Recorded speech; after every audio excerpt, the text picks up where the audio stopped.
Suite à un accident corporel, de nombreux acteurs sont mobilisés. Vous avez tout d'abord les pompiers, puis éventuellement le SAMU. C'est parfois l'occasion pour certains de faire un tour d'hélicoptère. Bon, en principe, là, c'est que la situation est grave.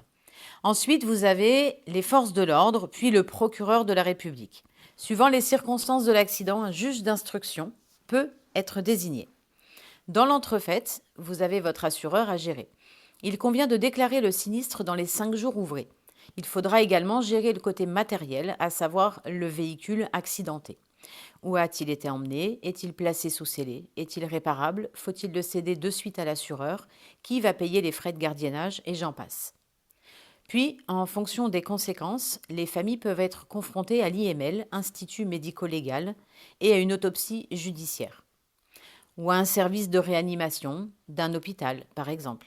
Pendant ce temps, les démarches s'enchaînent, telles que gérer les obsèques. Enfin, il faut attendre la restitution du corps du défunt, et cela peut prendre plus ou moins de temps.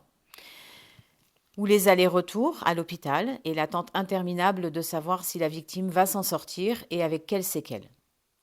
Bref, une multitude de choses à faire dans un état de sidération.